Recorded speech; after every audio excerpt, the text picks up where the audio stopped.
Polemik penolakan warung mie babi di Sukoharjo makin melebar setelah seorang ustadz dengan akun @rifkijafar.talib ikut angkat suara dan justru diserbu kritik dari netizen yang budiman.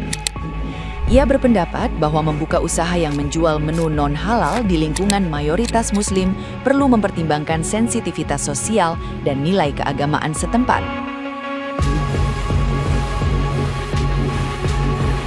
Menurutnya, etika bertetangga dan empati terhadap warga sekitar menjadi faktor penting agar tidak memicu gesekan, bahkan jika usaha tersebut secara hukum telah memenuhi izin resmi.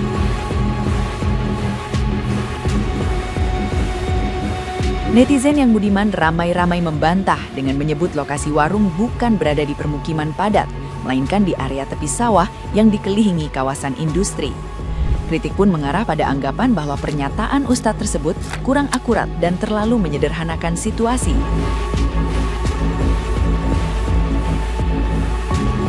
Alih-alih meredam konflik, pandangan itu justru memicu debat baru soal batas antara toleransi, hak usaha, dan realitas sosial yang lebih kompleks dari sekedar asumsi.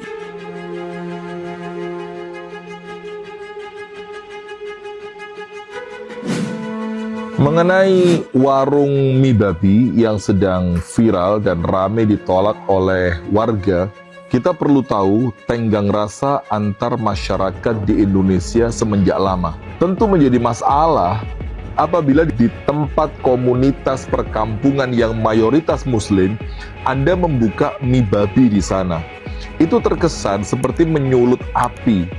Anda tahu umat Islam dilarang memakan babi, haram hukumnya. Anda malah bikin warung mie babi di komplek perumahan atau kampung kaum muslimin. Jangankan warung mie babi, peternakan saja, ayam, sapi, atau yang lain. Ketika itu mengganggu masyarakat, itu bisa diprotes, padahal itu halal.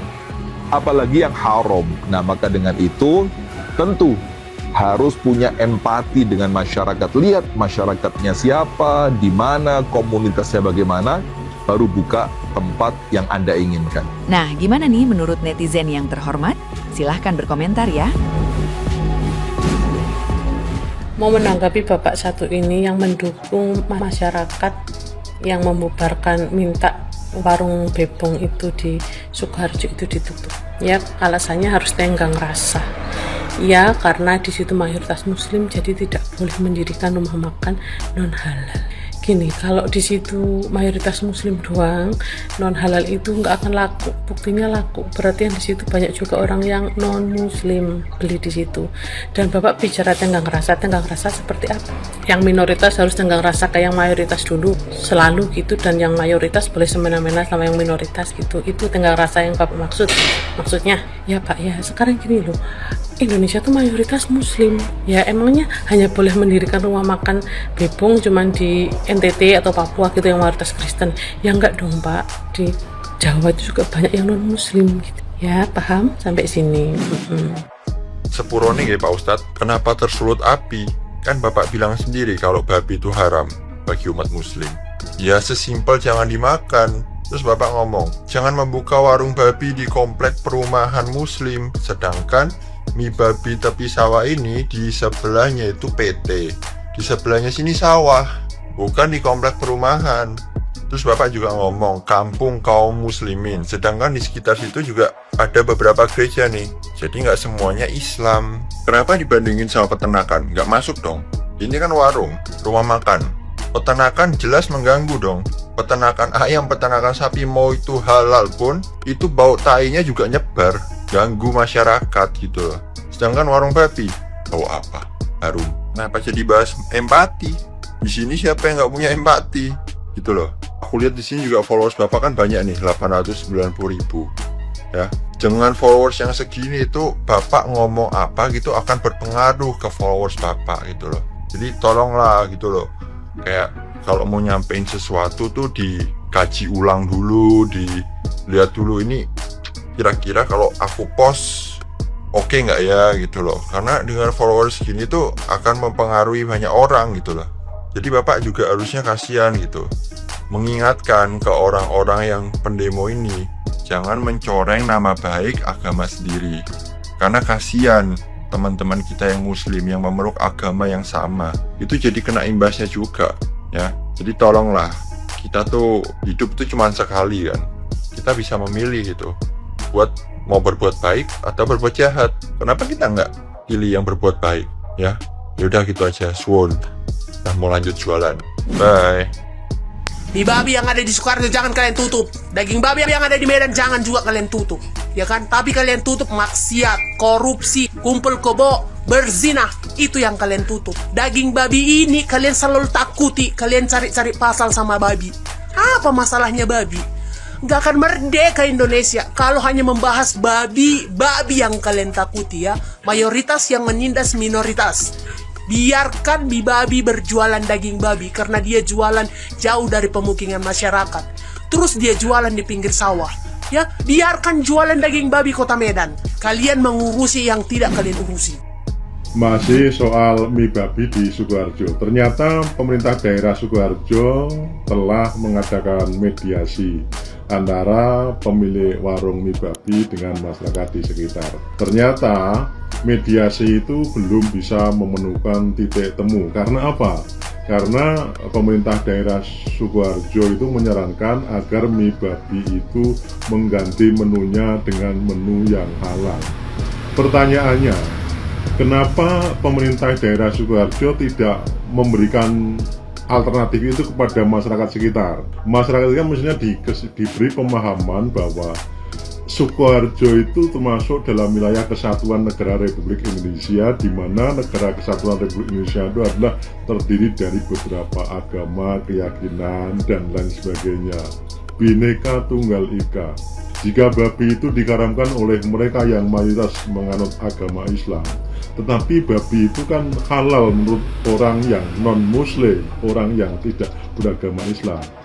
Kalau misalnya nanti mie babi itu dipaksa untuk mengganti menu-menu yang lain yang halal, di Solo itu banyak menu-menu makanan yang non-halal, ya, sate kaing, kemudian ada juga menu-menu babi kuah dan lain sebagainya. Apakah semua nanti akan dirubah menjadi menu-menu yang halal? Ingat ya, warung babi nang daerah Sukoharjo itu didemo warga kongkon tutup. Alasannya meresahkan. Kok iso meresahkan? Padahal warungku wis berizin lho ya. Maksudku meresahkan sing model piye sih? Warung tersebut kan wis ngakoni lek warung iku non halal.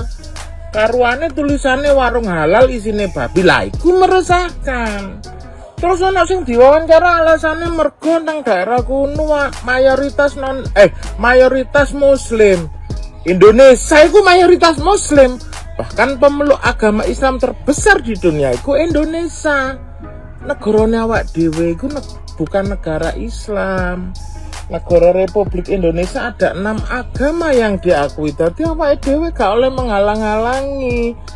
Wong yo warung babi gak ngesro ayo. Karuan babine ngesro ngono dadi ngono nang omahe warga baru iku meresahkan. Wong babi dipangan gak lapo-lapo lho. Insya Allah umat Islam iku lek mangan babi gak arep mergo diarani haram. Tapi lek liyane mungkin gak apa-apa ngono, tapi lek babi insya Allah umat Islam gak gelem. Anake ngono. Wis jarno po warung babi ngono, wong babi yo gak lapo-lapo ngono lho. Karuan babi ngepek bojone wong-wong. Polemik warung mie dan babi di Sukoharjo membuka pertanyaan penting. Apakah keberadaan yang berbeda harus diseragamkan? Warga menolak karena mayoritas muslim dan merasa resah. Mereka meminta usaha tersebut menggantinya menjadi menu halal. Mereka meminta usaha tersebut mengganti menu menjadi menu halal. Jika tidak, izin diminta untuk dicabut. Namun pemilik usaha menyatakan izin itu sudah lengkap. Label non-halal juga jelas. Dan usaha sudah turun-temurun. Segmentasi pasar pun juga bukan warga sekitar. artinya pembelinya justru banyak datang dari luar lingkungan. Jadi warga sebenarnya tidak dipaksa untuk membeli, tidak juga terpapar langsung. Yang dipersoalkan hanyalah keberadaannya.